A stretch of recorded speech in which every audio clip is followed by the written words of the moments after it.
Media reports suggest that the CIA and other U.S. agencies have been secretly supporting Syrian rebels under the approval of President Obama. The secret order has allegedly been signed earlier this year with the purpose of ousting President Assad.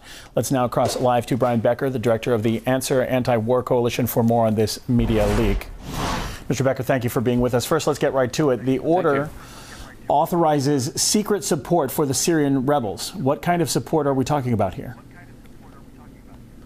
Well, the United States military and intelligence services are, as we know now from the U.S. government admission, been coordinating through Turkey, through a U.S. military air base. These are all, Turkey is a NATO country.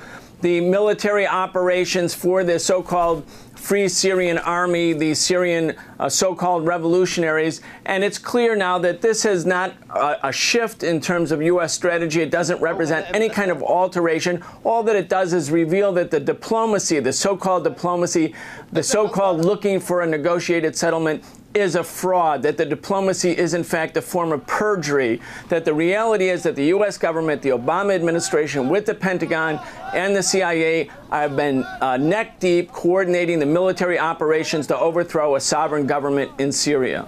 Now, we don't have a lot of information of what's actually happening on the ground. How big of an impact could this covert U.S. assistance even bring to the opposition? Well, I think it's a decisive impact. It's dominating. If it hadn't been for foreign interference, military interference, pumping military arms, and now we see they're equipping the Free Syrian Army with surface-to-air missiles, shoulder-held surface-to-air missiles, and other high-tech equipment. If it hadn't been for foreign intervention, there would be no civil war going on in Syria. The decisive factor in the equation of civil war is U.S. military intervention. We know this now. And I would say, frankly, the Obama administration is guilty of war crimes against the Syrian people, having cynically manipulated the situation. And they have the blood of the Syrian people on their hands. That's the reality, in spite of the fact that they try relentlessly to portray the Syrian government as the sole perpetrator of violence in Syria. Now, it's interesting that the Obama administration is involved at all, almost a conflict of interest, if you will, given that even Germany has confirmed that Al-Qaeda has infiltrated opposition forces. Does this mean that the CIA has been fighting alongside terrorists? Well, of course, but that's nothing new. Let's face it, Osama bin Laden, as we know, this is not rhetoric, this is confirmed fact, was on the CIA payroll in Pakistan when they were carrying out the armed struggle against the socialist government in Afghanistan and later the Soviet intervention there.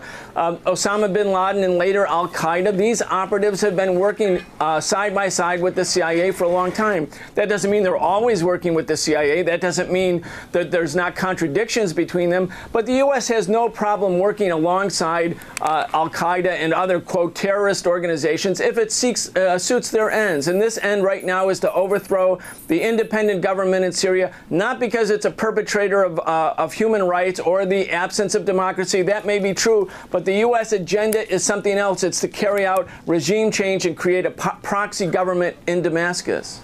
Well, kind of furthering that along, how legitimate is it for the U.S. to even take sides in a full-scale conflict like this one? Well, it's completely illegitimate from the point of view of self-determination. This makes a mockery out of self-determination. But it's not taking sides. I would have to say, while the Syrian opposition has a popular base, it's not simply the creature of foreign intervention.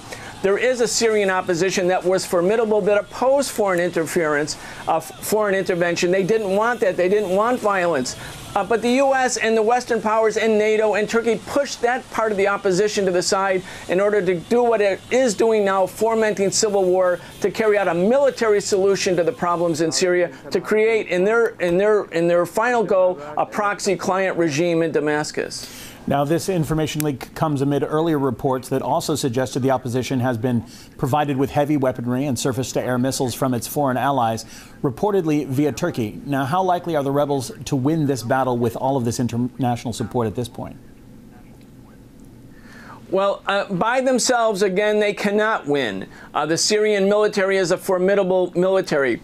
The Assad government isn't an isolated regime as it's portrayed in the West. They, too, has considerable popular base, not just in Damascus, but elsewhere in Syria.